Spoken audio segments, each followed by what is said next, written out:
Hey folks, thanks for watching. We're going to run a unique brass locomotive. It's an Erie Camel Back mallet, almost an articulated camelback. It's a locomotive that was completely custom built from scratch, and it's very, very unique. I'm going to show it to you as we take a tourist train over Gilbert's Gulch. Go ahead and start her. Let's see what happens, folks. Let's take the tourists over Gilbert's Gulch.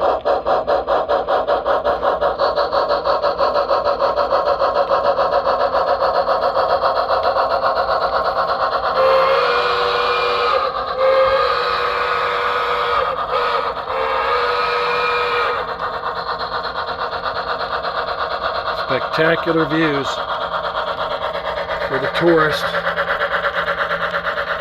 all checking out the beauty of it.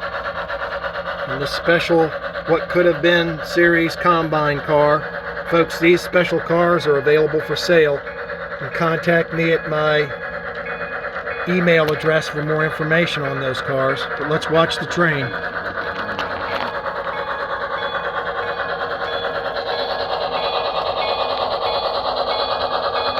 Where are we heading? To Dembeck? We're going to stop at Dembeck Station. These people that can take the train and be discharged at Dembeck.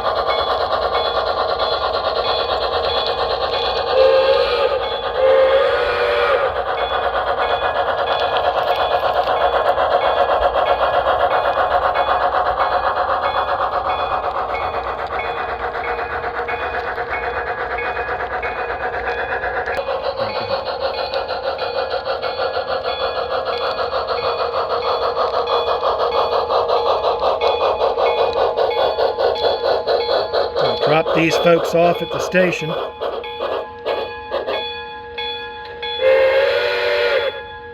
And we're going to pick up, this is Dembeck, and we're going to pick up another group of tourists to take them out on the other side of the layout.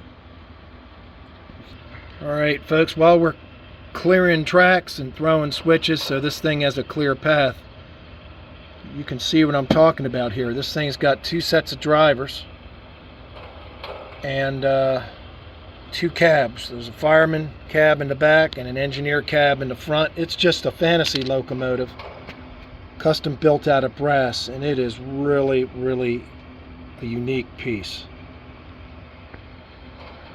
Similar to some maybe, but again, it's a one-of-a-kind custom built piece. I don't know that there is a prototype to this. In this station is one of Howard Zane's designs. We have a new group of people that have boarded the train, and we got some misbehavior back here. These ladies are going to be told to get off the train, put their clothes on, or get off the train. So got a little mayhem going on we got to resolve before we can proceed. Now the what could have been series cars is a series of cars, freight cars, passenger cars, combine cars, that could have been but never did make it into production. They're fantasy cars Howard makes. This is one of the cars. It's completely scratch built. No two are exactly the same. This is kind of like a fantasy combine car with the tourist on it, and it just adds to the uniqueness of this fantasy train, so to speak. We got some guys jumping on. Fat guy ready to get off. I don't know, he may not get off. With the hobo there trying to climb up on the top of this thing. Just a cool, interesting little story that these cars tell. I'll give you a back shot of this locomotive from the back end. Again, you got a fireman back here, and you got an engineer up front. And then you've got the very front of the locomotive. Very, very unique presentation. And before we take our journey, folks, we're going to take on some water at this water tank. We're going to pop open the hatches there and water up this locomotive. Luckily, the tank is not too far away from the station. And here comes one of the trains that needs to pass before we can proceed. It's a big C&O mallet. She's got to get out of our way before we can proceed.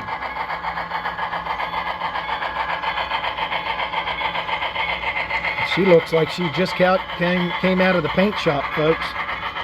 She sure is pretty. She's a brand new acquisition. As she goes by Denbeck.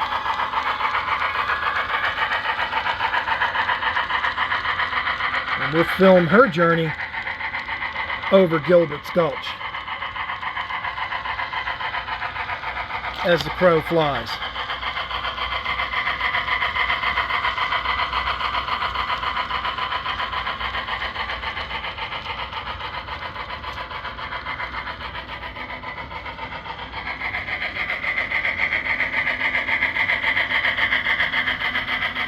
Here we go.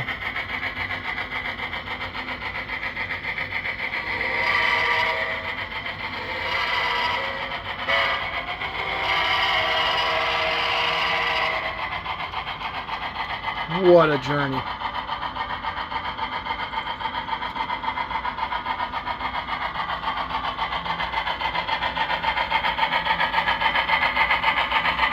So as she gets out of our way, we'll be ready to proceed with the Camel Back.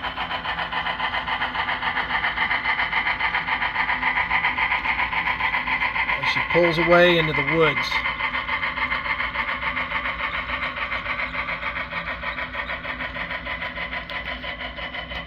All right, folks, we got to throw switch 126. It's thrown. Okay. She's straight. All right. Crew says it's okay. Signal tower house says it's okay. Let's get a green light. Let's leave the station. Let's pull away from the water tank. Let me make sure this switch is lined up over here. All right. Just pause it real quick. All right. We're going to pause, folks, just for a moment. This Lehigh Valley locomotive is patiently waiting for a green light to proceed. First, we got to leave. We've got the right of way here. Go ahead. All right. Adios, folks.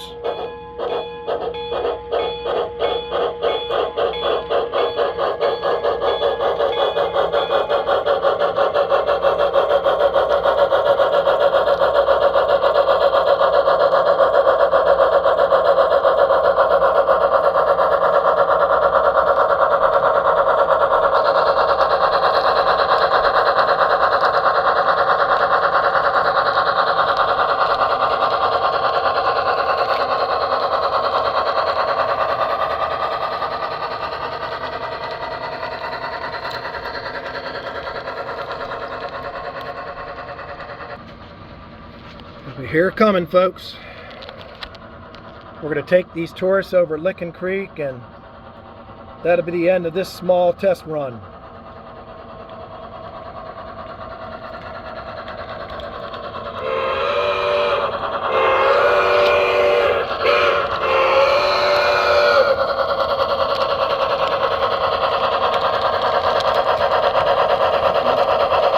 Well, let's see what's going on here. Let's pause. Folks, this was what's called a tight squeeze in the world of model railroading and in the real world of trains. Although we had these locomotives, what we thought were on a siding, they were not far enough into the siding, and we had a little accident. Even though these people are screaming and they've got their hands up and they look a little mad, all we got to do is get the caboose out of the way and they can be on their way. Luckily, nobody was killed, crushed, or thrown from the train to their death. So we should be able to try again. Well, let's try again. Go ahead, Andre. Alex. All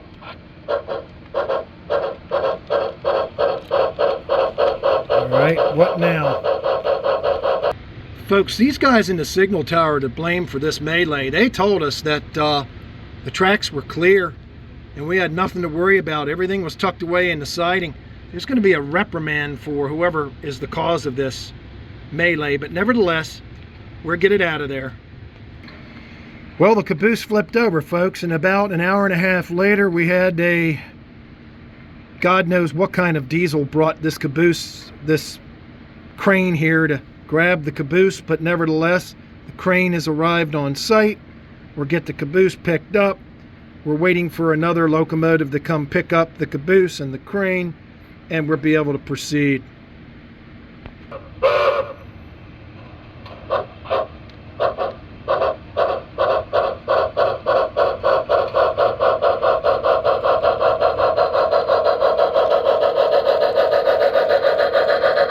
I don't think these passengers are going to forget this ride, folks.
Well, folks, we've got some other trains to look at. We're going to let these people leave, and I'm going to end this video, and we'll have another video of some trains running around. Thanks for watching. Hit the subscribe button if you like what you see.